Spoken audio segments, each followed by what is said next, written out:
उदारता। महात्मा गांधी का प्रेरक प्रसंग। उन दिनों महात्मा गांधी चरखा संघ के लिए धन एकत्रित करने शहरों और गांवों का दौरा कर रहे थे। इसी सिलसिले में वे उड़ीसा दौरे पर पहुंचे। वहां एक गांव में उनका संबोधन कार्यक्रम हुआ।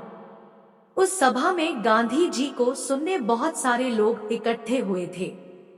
जब उनका भाषण समाप्त हुआ तब उस भीड़ में से एक वृद्ध महिला उठ खड़ी हुई। उसकी कमर झुकी हुई थी, बाल सफेद थे और कपड़े कई जगहों से फटे हुए थे। वह गांधी जी से मिलने मंच की ओर बढ़ने लगी। स्वयंसेवकों के रोकने के बाद भी वह यही रट लगाती रही कि मुझे गांधी जी से मिलना है।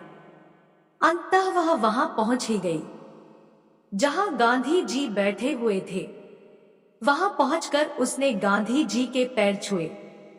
फिर अपनी साड़ी के पल्लू में बंधा हुआ तांबे का सिक्का निकाला और उसे गांधी जी के चरणों में रख दिया।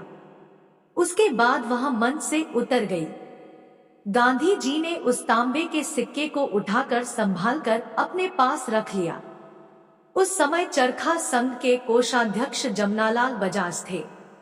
जब उन्होंने गांधी जी से उस वृद्धा का दिया हुआ वह तांबे का सिक्का मांगा तो गांधी जी ने उसे देने से मना कर दिया।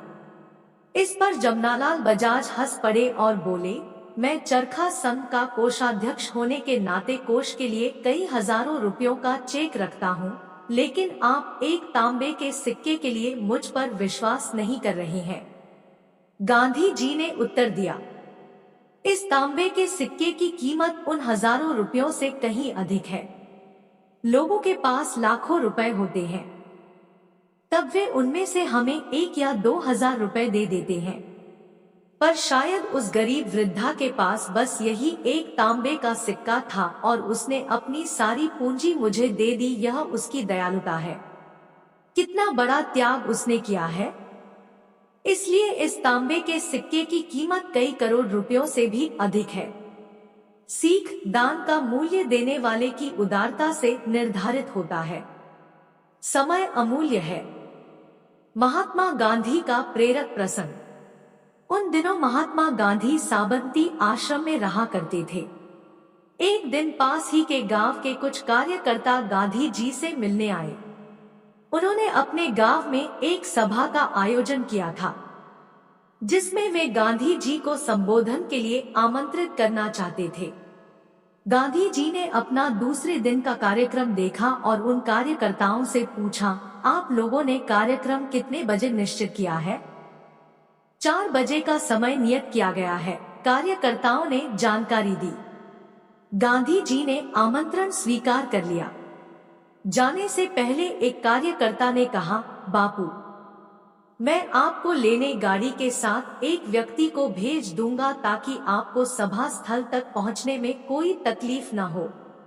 गांधी जी ने उन्हें निश्चित समय पर तैयार रहने का आश्वासन दिया। इसके बाद कार्यकर्ता गांव वापस चले गए। अगले दिन गांधी जी समय पर सभा में जाने के लिए तैयार थे। वे गाड़ी की प्रतीक्षा करने लगे, लेकिन 3:45 बजने के बाद भी कोई कार्यकर्ता गाड़ी के साथ उन्हें लेने नहीं पहुंचा।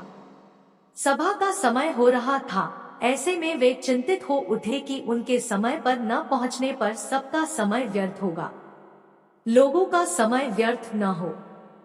इसका उन्हें एक उपाय सूझा और उन्होंने उस पर अमल किया। कुछ देर बाद गाड़ी लेकर कार्यकर्ता जब साबरमती आश्रम पहुंचा तो गांधी जी वहां से नदारद थे। उन्हें वहां न पाकर वह आश्चर्य में पड़ गया और गांव लौट आया। वहां पहुंचने पर उसने देखा कि गांधी जी सभा स्थल पर पहुंच चुके हैं और भाषण दे रहे हैं। उपस्थित सभी लोग बड़े ही ध्यान से गांधी जी को सुन रहे थे। सभा समाप्त होने पर वह कार्यकर्ता गांधी जी के पास गया और उनसे पूछा, बापू, मैं तो आपको लेने आश्रम गया था, किंतु आप मुझे वहां नहीं मिले। आप यहाँ कैसे आए? गांधी जी ने उत्तर दिया, जब आप 3:45 बजे तक नहीं पहुँचे तो मैंने साइकिल उठाई और उसे चलाते हुए यहाँ आ गया। मैं अपने कारण इतने लोगों का समय व्यर्थ नहीं करना चाहता था। यह बात सुनकर कार्यकर्ता बहुत शर्मिंदा हुआ। तब गांधी जी ने उसे समय का महत्व समझाते हुए कहा, समय अमूल्य है, इसे व्यर्थ मत गवाओ।